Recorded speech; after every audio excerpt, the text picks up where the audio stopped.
অন্যদিকে প্রতিবাদের নামে পার্ক সার্কাসে যে তাণ্ডবের ঘটনা ঘটে তা নিয়ে কড়া বার্তা দিয়েছেন মুখ্যমন্ত্রী শুভেন্দু অধিকারী। কাশ্মীরে পাথর ছোড়া বন্ধ হয়েছে, এখানেও বন্ধ হওয়া দরকার। যদি মনে করেন আগের সরকার আছে তাহলে ভুল করবেন, আগের মতো ভাবলে ভুল করবেন, পুলিশের হাত খোলা।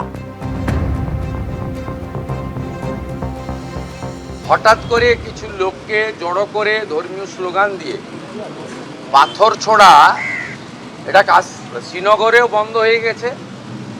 আমার মনে হয় পশ্চিমবঙ্গে বা কলকাতাতে এটাও বন্ধ হওয়ার খুব দরকার রয়েছে।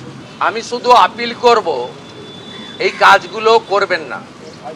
যদি মনে করেন আগের সরকার আছে, আগের নিয়ম আছে, আগের মতো পুলিশকে ফোর্সকে হাত পা বেঁধে রেখে দেওয়া হবে, তাহলে কিন্তু ভুল করবেন।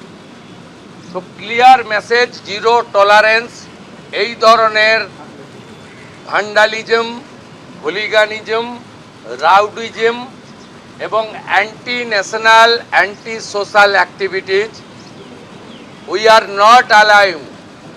আমি পুলিশ মন্ত্রী, হোম মিনিস্টার হিসেবে লাস্ট ওয়ার্ড বলে গেলাম, একটা পুলিশের গায়ে যদি হাত পড়ে, এই সরকার তার আইন প্রয়োগ করে যতদূর যেতে হয় হবে। শুধু অ্যারেস্ট নয়, কনভিকশন করানো পর্যন্ত ক্লোজ মনিটরিং করার দায়িত্ব আমাদের থাকবে।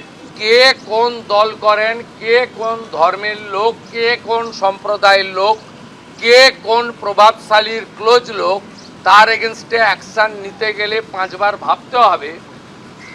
আপনারা এই চিন্তা মুক্ত করুন। মাননীয় প্রধানমন্ত্রী বারে বারে বলেছেন, বেঙ্গলে ভয়ে আউট, ভরসা ইন। এটা জিরো টলারেন্স।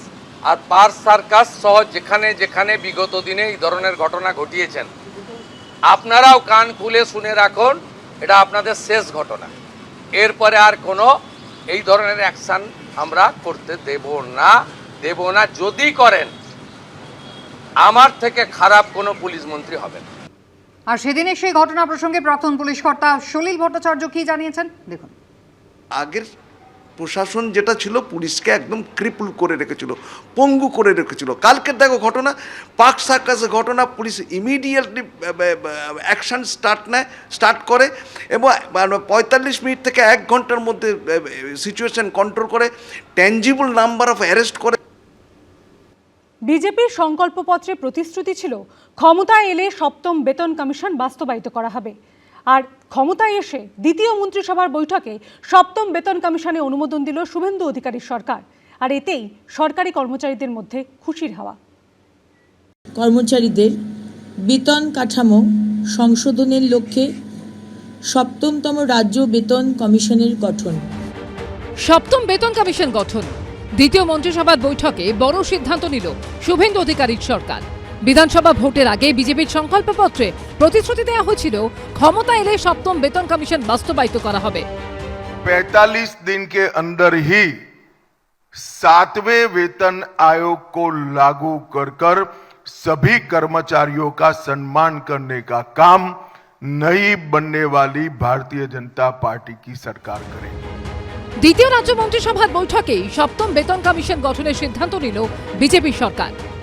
রাজ্য সরকারি কর্মচারী এবং বিধিবদ্ধ সংস্থা, বোর্ড, নিগম, স্থানীয় সংস্থা, শিক্ষা প্রতিষ্ঠান ইত্যাদি কর্মচারীদের বেতন কাঠামো সংশোধনের লক্ষ্যে 7তম রাজ্য বেতন কমিশনের গঠন।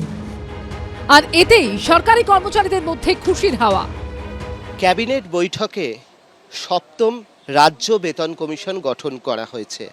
আর তাই নিয়ে কি বলছেন সংগ্রামী যৌথ মঞ্চের যারা সদস্যরা রয়েছেন, তাদের সঙ্গে কথা বলবো। এটা আমাদের দীর্ঘদিনের দাবি ছিল, সেই দাবিটাকে কার্যত মেনে নিয়েছে। আজকে কোনো মন্ত্রিসভা যখন ডিসিশন হয়, সেটা কিন্তু অ্যাকচুয়াল আইন হয়ে যায়। মন্ত্রিসভা যেটা অ্যাকচুয়াল আইনসভা, তো মন্ত্রিসভা, তা সেটাই করে যাবে, নোটিফিকেশন বেরোবে। আমরা বিশ্বাস করি 45 দিনের মধ্যে সেটা লাগু হবে আর কি। 15 বছর ধরে তো রাজ্য সরকারি কর্মচারী, শিক্ষক, পেনশনার সবাই বঞ্চিত। কাজেই আজকে 7ম পে কমিশনের ব্যাপারে সরকার যে সদর্থক ভূমিকা নিচ্ছে, এর জন্য আমরা খুশি, আমরা আশাবাদী। হবে ওটা, দেখুন সময়টা খুব কম এবং কাজটা অনেক বেশি। ডিএ বা অন্যান্য বিষয় অত্যন্ত গুরুত্বপূর্ণ এবং গ্র্যাজুয়ালি সেটা আলোচনা হবে। শুধু 7ম বেতন কমিশন নয়, অন্নপূর্ণা ভান্ডার, মহিলাদের বিনামূল্যে সরকারি বাসে যাত্রা, এমন একাধিক বিষয়ে সোমবার শিলমোহর দিল শুভেন্দু অধিকারীর মন্ত্রিসভা। দীপক ঘোষ, শুভেন্দু ভট্টাচার্য ও কমল কৃষ্ণদের রিপোর্ট, এবিপি আনন্দ।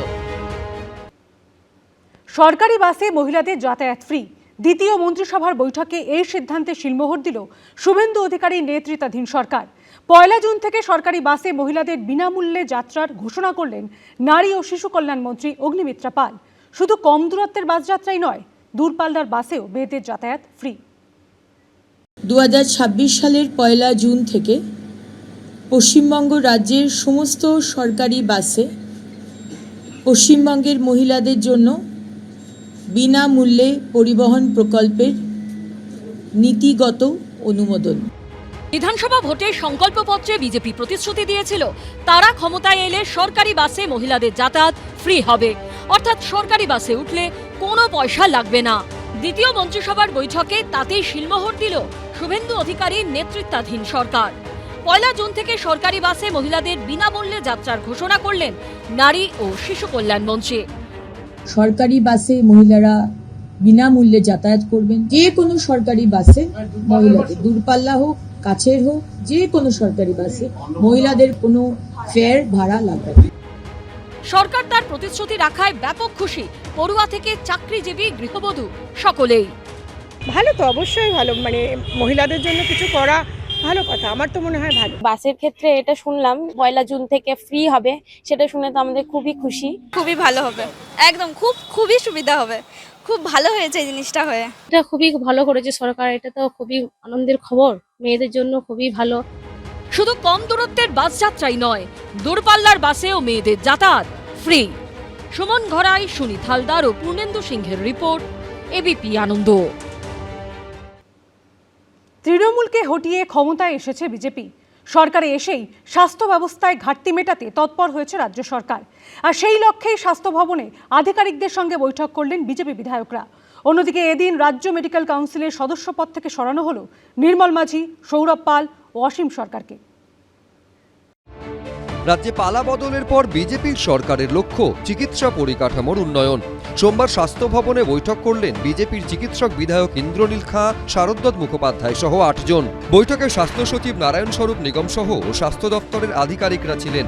ক্ষমতায় আসার পর স্বাস্থ্য ব্যবস্থায় আমূল বদল আনতে মরিয়া বিজেপি সরকার। দেওয়া হচ্ছে স্বাস্থ্য পরিকাঠামোয় জোর। এই আবহে এদিন স্বাস্থ্য ভবনে বৈঠকে হাসপাতাল সহ বিভিন্ন স্বাস্থ্য প্রতিষ্ঠানে কোথায় কি ত্রুটি তা নিয়ে বিস্তারিত আলোচনা হয়। আমাদের সমস্যা সবকটা ডিসকাশন হয়েছে, ডিসিশন এক্ষুনি আমরা দেব না, দিতে পারি না। আমাদের কাজ হচ্ছে আমরা মাননীয় মুখ্যমন্ত্রীর কাছে রিপোর্ট ব্যাক করব, মাননীয় মুখ্যমন্ত্রী উনি ডিসিশন নেবেন।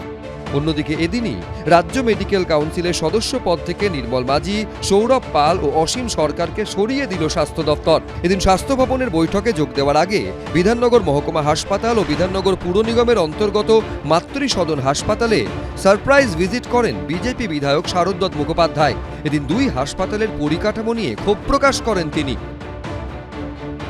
বিধাননগরের মাতৃসদন নামক একটা কর্পোরেশন আর হাসপাতাল আছে, হাসপাতাল বেশ বড়, পরিকাঠামো বেশ বড়, কিন্তু পরিষেবা শূন্য। ডাক্তারবাবুদের খোঁজ নিলাম কিন্তু পেলাম না, কোনো ডাক্তারবাবুই নাকি আসেন না। মাত্র 2 থেকে 3 জন, একজন ডেন্টালের ডাক্তারবাবু আসেন, একজন গাইনিক ডাক্তারবাবু আসেন। অপারেশন থিয়েটার আছে, অজ্ঞান করার যন্ত্র আছে, ধুলে পড়ে গেছে। বাচ্চাদের শিশু বিভাগ আছে, তার উপরে ন্যাকড়া এবং নেতা শুকোচ্ছে। জনগণের জন্য তৈরি, জনগণের পয়সায় তৈরি এই পরিষেবা কেন ওরা দিতে পারেনি? প্রশ্ন তো উঠবেই সভাপতি। নতুন সরকার স্বাস্থ্য ব্যবস্থায় কতটা রদবদল আনতে পারে সেদিকেই এখন নজর। সন্দীপ সরকার, এবিপি আনন্দ, কলকাতা। এবিপি আনন্দ, এগিয়ে থাকে, এগিয়ে রাখে।